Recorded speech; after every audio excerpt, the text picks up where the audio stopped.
experts say that it is too early because of limited number of cases abroad, and also considering the efforts which are presently made by Chinese authorities in order to try to contain the disease. Declaring a public health emergency of international concern is an important step in the history of an epidemic. The perception of this declaration by the international community in the most affected country for the people who are presently struggling with the virus certainly has to be considered. Nevertheless, the emergency committee considered also that following some advices might already be useful, produce useful results, even in the absence of a fake. Those advices which were sent to the DG of WHO concern mainly the constitution of a mission, international, multidisciplinary, to try to investigate some of the unknowns of this epidemic, be it the animal source, the mode of transmission, or the containment measures, but also advised to prepare already for the international coordination, for the research efforts that should be done in the field of vaccines and medical countermeasures. And finally, to WHO, the EC, of course, said to the DG that it is ready to reconvene as soon as necessary, even in the coming days, if necessary, if the evolution of the epidemic deserves such a reconvening. Advice also to the People's Republic of China to pursue its policy of transparency, sharing data, providing all explanations about risk management, why this measure has been taken, how is it taken.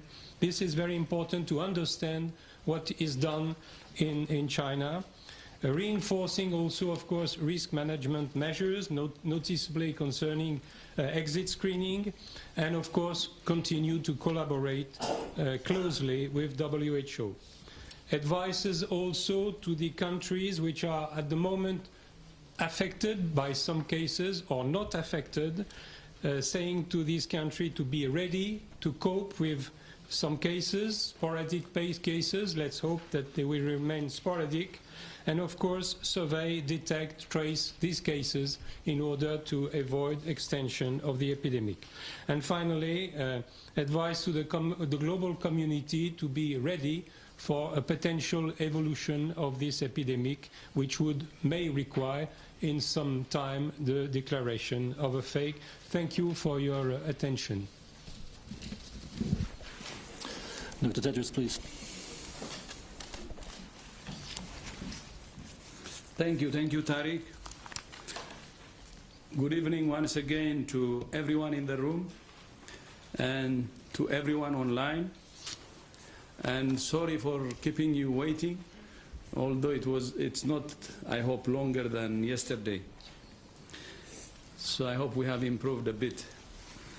Once again, I would like to thank Dr. Didier Oussa, who has done a superb job of leading the emergency committee through what was a very complex deliberation. My thanks again to all the members of the committee for their time, expertise, and full commitment. I'm not declaring a public health emergency of international concern today. As it was yesterday, the emergency committee was divided over whether the outbreak of novel coronavirus represents a fake or not. Make no mistake, this is, though, an emergency in China. But it has not yet become a global health emergency. It may yet become one. WHO's risk assessment is that the outbreak is very high risk in China and a high risk regionally and globally. 584 cases have now been reported to WHO, including 17 deaths. 575 of those cases and all of the deaths have been reported in China, with other cases reported in Japan, the Republic of Korea, Singapore, Thailand, the United States of America, and Vietnam. We're aware of the media reports of suspected cases in other countries, but those cases are still being investigated. Let me talk about what we know. We know that this virus causes severe disease and that it can kill. Although for most people it causes milder symptoms. We know that among those infected, 1/4 of patients had experienced severe disease. We know that most of those who have died had underlying health conditions such as hypertension, diabetes, or cardiovascular disease that weakened their immune systems. We know that there is human-to-human transmission in China, but for now it appears limited to family groups and health workers caring for infected patients. At this time, there is no evidence of human-to-human transmission outside China. But that doesn't mean it won't happen. There is still a lot we don't know. We don't know the source of this virus. We don't understand how easily it spreads. And we don't fully understand its clinical features or severity. WHO is working with our partners night and day in China and the other affected countries at the regional level and here at the headquarters to fill the gaps in our knowledge as quickly as possible. It's likely that we will see more cases in other parts of China and other countries. China has taken measures it believes appropriate to contain the spread of coronavirus in Wuhan and other cities. We hope that they will be both effective and short in their duration. For the moment, WHO does not recommend any broader restrictions on travel or trade. We recommend exit screening at airports as part of a comprehensive set of containment measures. All countries should have in place measures to detect cases of coronavirus, including at health facilities. The committee has made several recommendations to prevent the further spread of the virus, which the chair has described and which I have accepted. There are a few simple things we can all do to protect ourselves and each other, like washing hands, covering your mouth and nose when you sneeze, and so on. WHO has a full package of information on its website. Once again, I would like to thank the government of the Republic of China for its cooperation and transparency. The government has been successful in isolating and sequencing the virus very quickly and has shared that genetic sequence with WHO and the international community. This outbreak was detected because China has put in place a system specifically to pick up severe lower respiratory infections. It was that system that caused this event. I wish to reiterate the fact that I'm not declaring fake today should not be taken as a sign that WHO does not think the situation is serious or that we're not taking it seriously. Nothing could be further from the truth. WHO is following this outbreak every minute of every day at country, regional, and global level. We're working to prevent human-to-human transmission. We have provided guidance to all countries for the rapid identification, management, and containment of the virus based on the sequence we got from China. We're coordinating our networks of global experts. We're working to advance the development of diagnostics, therapeutics, and vaccines. We're completely committed to ending this outbreak as soon as possible. And I will not hesitate to reconvene the committee at a moment's notice, anytime. It could be in a day, it could be in a couple, it could be any time. Thank you very much again for joining us.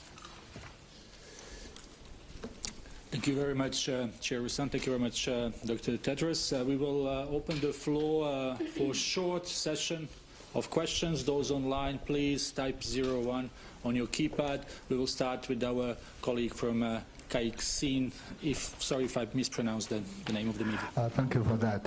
My question is on the quarantine cities, the measures China has taken, and also traveling. In 2003, when we had SARS, several cities did the same thing. I wonder what were the biggest mistakes that we should avoid this time. And on traveling, I wonder, can you elaborate, besides the screening and masks, what other measures should be taken, please? Because now is the big season for traveling.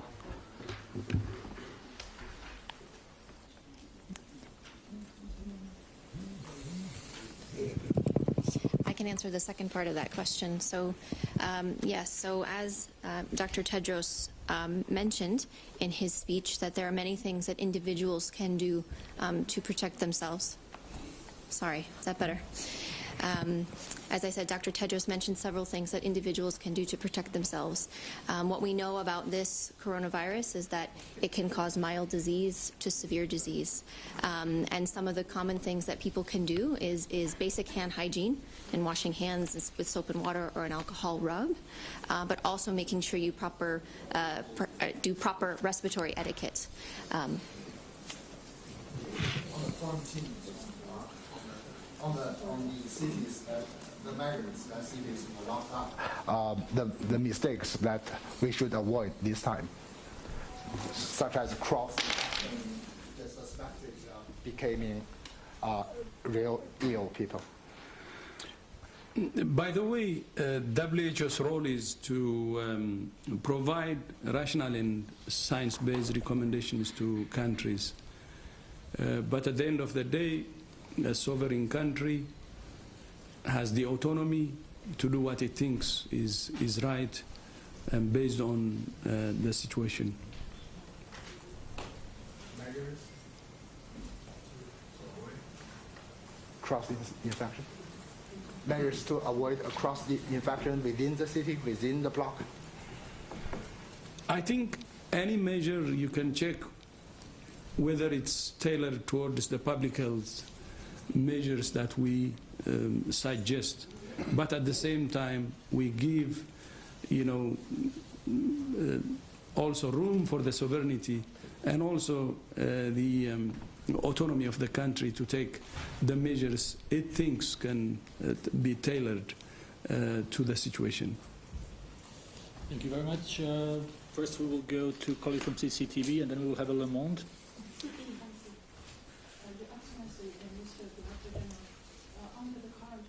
What do you think is the favorable factors? What do you think, dear? Under the current situation, what do you think is the favorable factors in controlling the spreading of the academic, and what are the more prominent disadvantages? Thank you.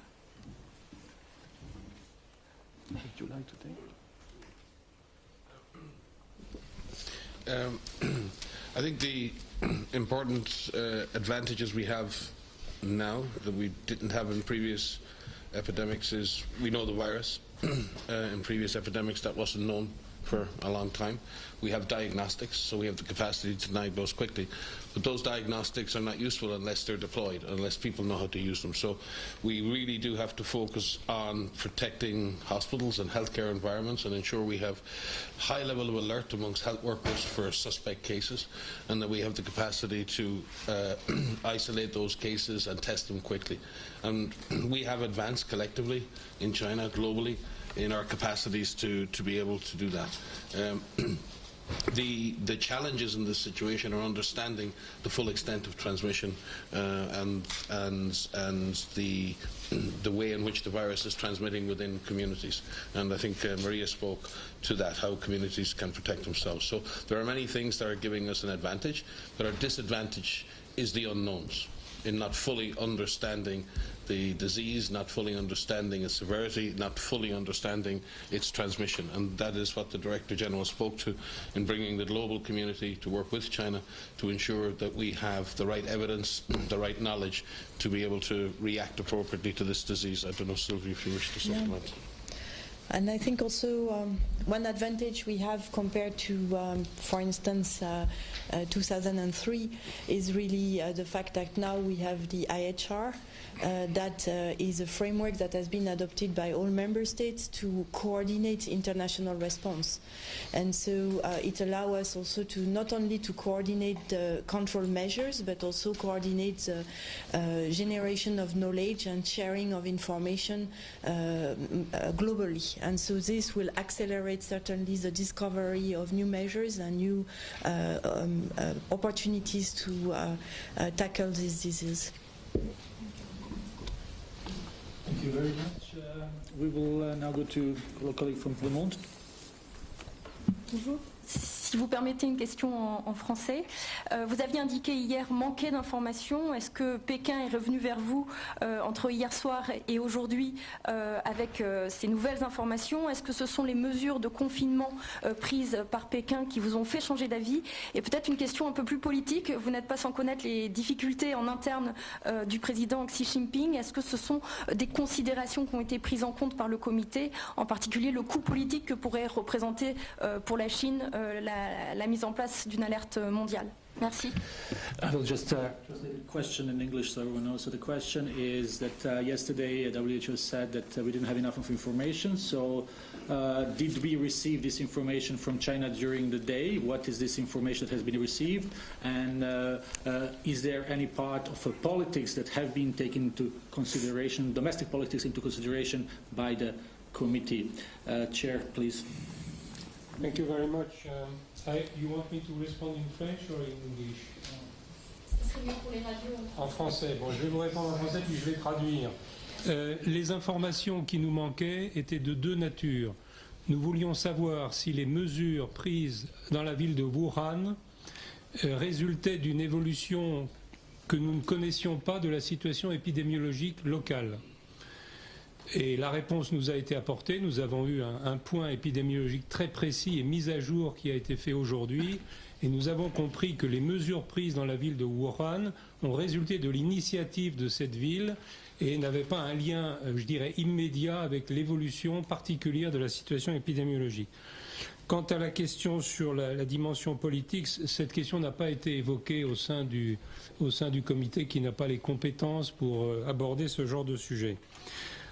Now I will speak in English. So the information which we expected today compared to yesterday were mainly related to the announcement yesterday as a surprise of the decisions which were taken concerning public transportation in the city of Wuhan, but also Huzhou and Wangang.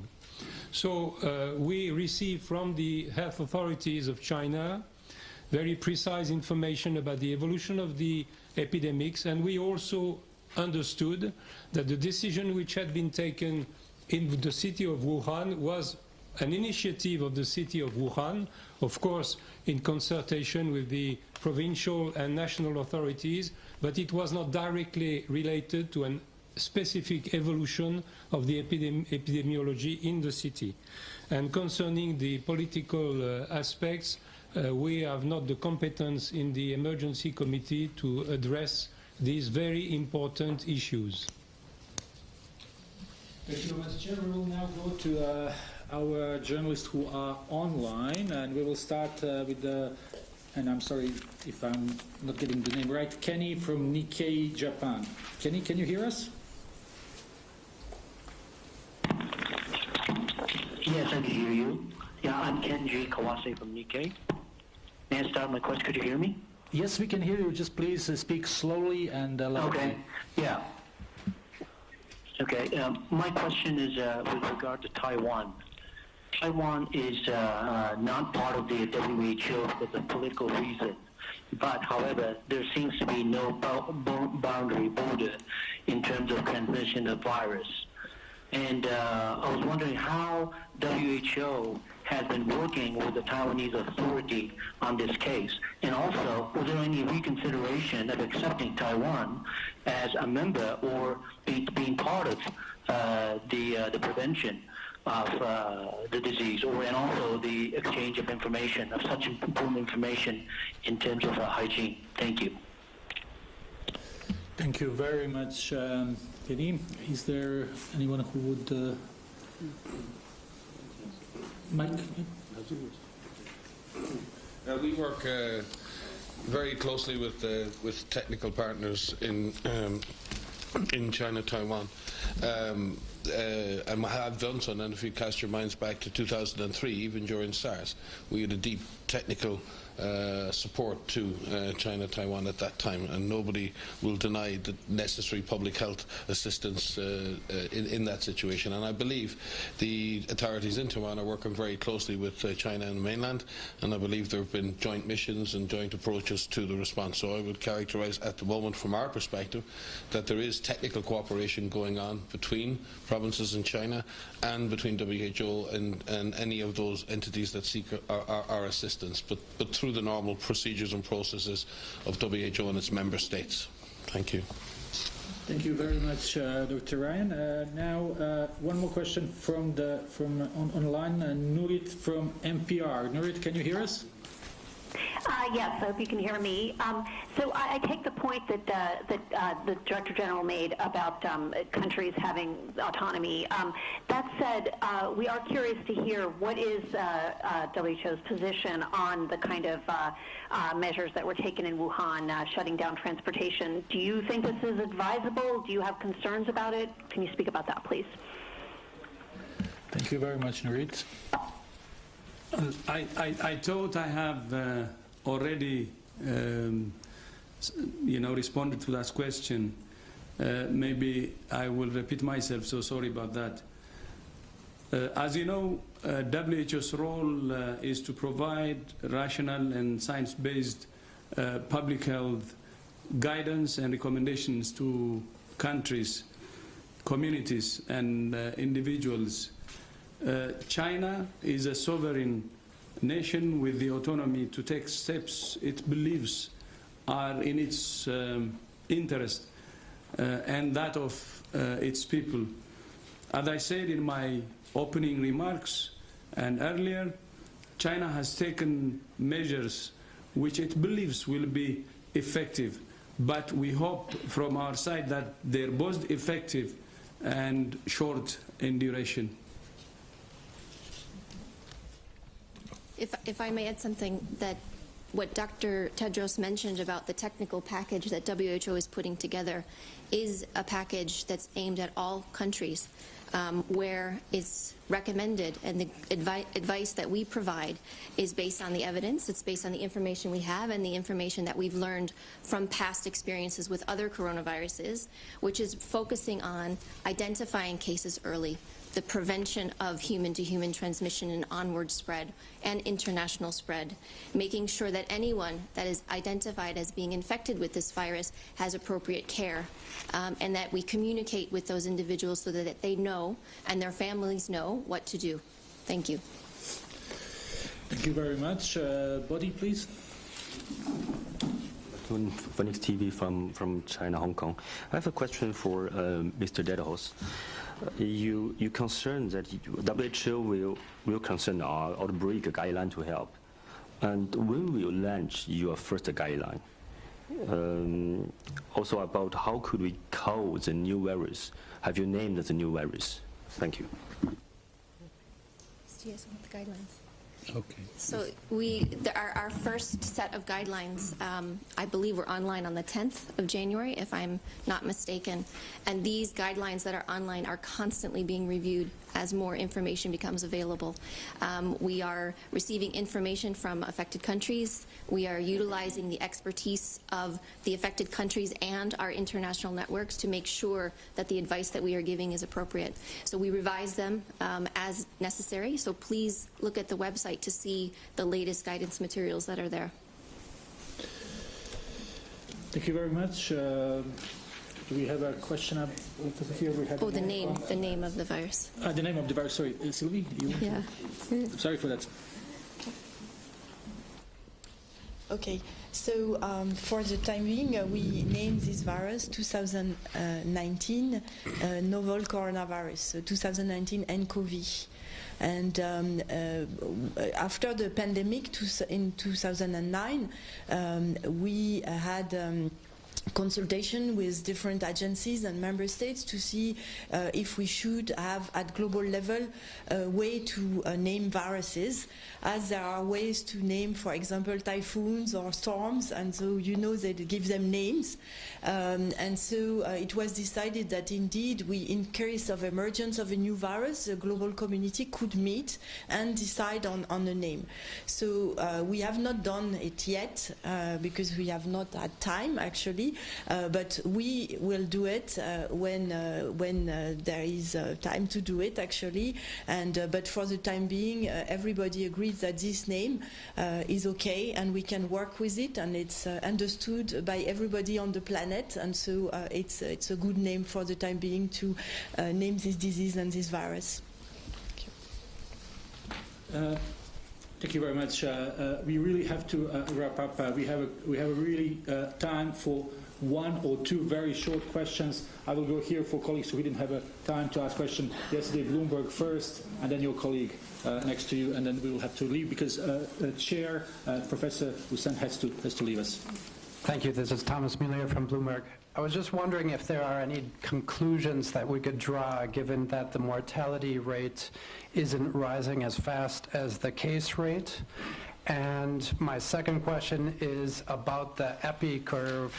Has the WHO had enough data from China about the dates and timing of the onset of symptoms to map out the epi curve? And will that epi curve become public at some time?